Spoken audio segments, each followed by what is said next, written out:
उमरिया जिला मुख्यालय अंतर्गत संचालित अनुसूचित बालिका छात्रावास में रहकर अपनी पढ़ाई करने वाले बच्चों को गुणवत्ताहीन भोजन देने का सनसनीखेज मामला सामने आया है, जिसकी शिकायत करने पहुंचे छात्रों को एसडीएम बांधवगढ़ के द्वारा मीडिया और कलेक्टर से मिलने के लिए पहले तो रोका गया, फिर उन बच्चों के परिजनों को ही खरी खोटी सुनाते हुए गाड़ी में बैठाकर छात्रावास वापस भेज दिया गया।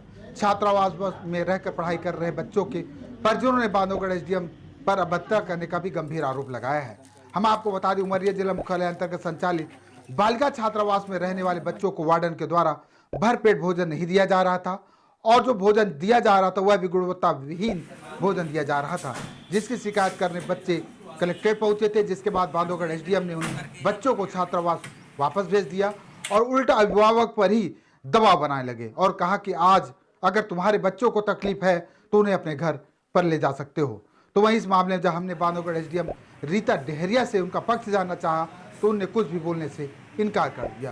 तो आइए सुनाते हैं क्या कुछ कहना है बच्चों के अभिभावकों को। क्या नाम है आपका? रीना सिंह। क्या है आप? Hostel warden. वार्डन है ना? कौन सा हॉस्टल की है? एक सीनियर है। तो बच्चे को बोलने क्यों नहीं दे रही हैं आप? मैं क्यों नहीं बोले दे रही? मैम ले जा रही हैं। मैम बोली ले जा। मैम को सुनो। कौन मैडम बोली है? एसडीएम मैम बोली है कि तो बच्चों को कोई अगर कष्ट तो बोलने दीजिए ना, बात तो करने दीजिए। से मैं ग्राम खरडाण का हूँ, मेरा नाम संतोष चौधरी है। मेरी बेटी एससी हॉस्टल में है और 12th क्लास में पढ़ती है, एक्सीलेंस में।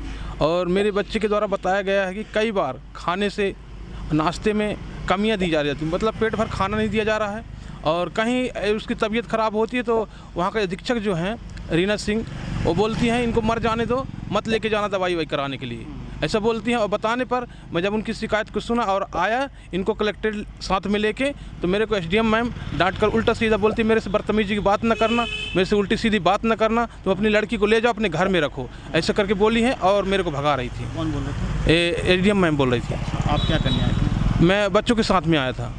क्या करने के लिए? मैं उनके साथ आया था कलेक्टर साहब से मुलाकात कराने के लिए। कलेक्टर साहब से बात हुई आपकी? नहीं हुई है। क्या चाहिए? बच्चों की दिक्कत क्यों हो रही है? बच्चों को दिक्कत क्यों? बच्चों की दिक्कत ही हो रही है और उनको अच्छे से खाना नहीं दिया जा रहा है, टाइम टाइम पर खाना नहीं दिया रहा है, नाश्ते भी नहीं दिया जा रहे हैं। उनके द्वारा बताया जाता है कि हमें अच्छे से खाना नहीं दिया जाता है और नाश्ता में डेली करके वो दलिया दिया जाता है, जो कि मेनू के अनुसार से नाश्ता भी नहीं दिया जाता, ना तो खाना दिया जाता।